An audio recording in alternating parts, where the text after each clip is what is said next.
Now, to say that Ethiopia has made a substantial set of changes in the last 2 weeks would be a huge understatement. You see, on the 5th of June, Ethiopia said at the time it would lift a state of emergency early on. But then the authorities there said something else that made a lot of people with serious capital sit up and pay attention. You see, Ethiopia plans to sell minority stakes in some pretty big state-run monopolies. Let's put this in the way we understand it, right, in numbers.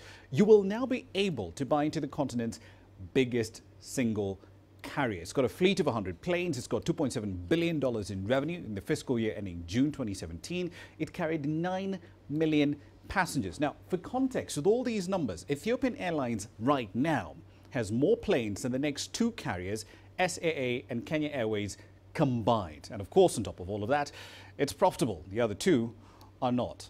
Now, we also often refer on this program to Safaricom over in Kenya as the big telecoms player in the region with about 29.6 million clients. But Ethio Telecom, right next door, it is much, much bigger by some metrics. It has over 60 million clients, $1.2 billion in revenue for the year ending in June 2017. Now, in the same year, granted, Safaricom had half the clients, but more than twice the revenue, just over $2 billion. But here's a way of looking at it. Clearly, there's a great deal of potential upside to be had, both in Ethiopia's state-owned enterprises and the country as a whole. But here's the million-dollar question. What did we miss amidst all the euphoria at getting access to one of Africa's most closed but fastest growing economies? That's a question I put to Zemedeneh Negatu. He's a chairman of Fairfax Capital. If you go back to the beginning of the millennium, 2000, the Ethiopian economy was nowhere to be discussed, to be honest with you. It was only $8 billion. You fast forward today, it's $80 billion.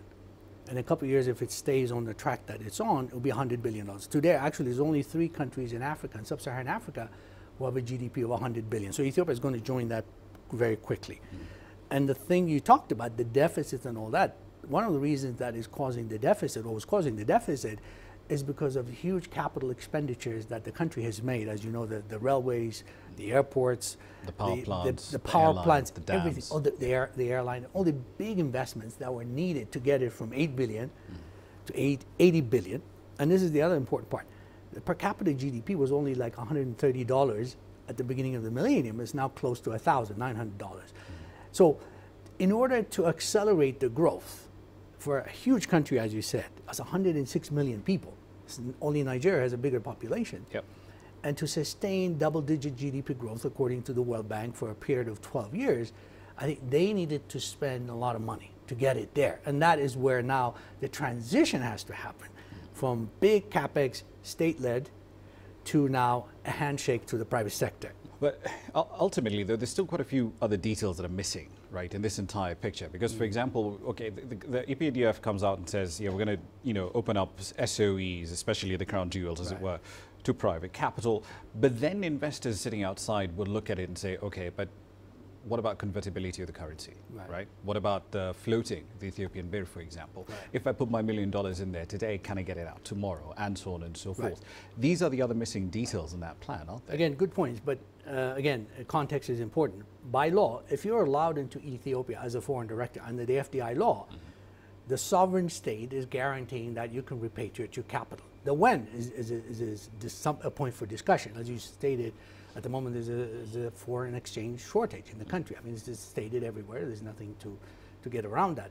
But the point is, you're guaranteed, because in the front end, before you came in, the state says, you're allowed into X, Y, and Z sectors, you make your profits, you pay your taxes, you can repatriate.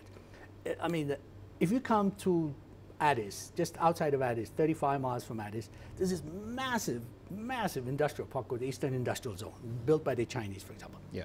The first phase, when it was built 12 years ago, a lot of people thought it was a white elephant, that nobody, it sold out. Now they're building another 160 hectares of a similar size.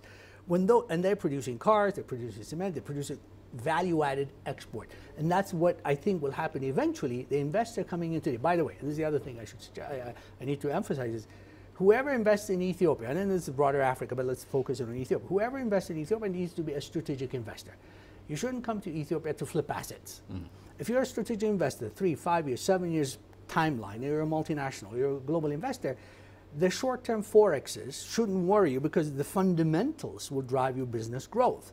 So the parent company can lend a subsidiary during forex shortages because 3-4 years down the road, the IRRs you calculated, which on a sustainable basis could be delivered. We've not heard much though about the financial sector. Right. Right. In this entire conversation, we've heard a lot about transport, we've heard a lot about telcos, but the financial sector is still, locked off. So the equities and the KCBs, because a lot of banks based in East Africa, every single year, guarantee you, CEOs look at Ethiopia and think, when am I going in? Huh? Yeah. When can I get access to that market? But why is the financial sector closed off? A couple of points you need to put in context. At the moment, for example, the financial service sector you're right, it was not included in the privatization announcement last week.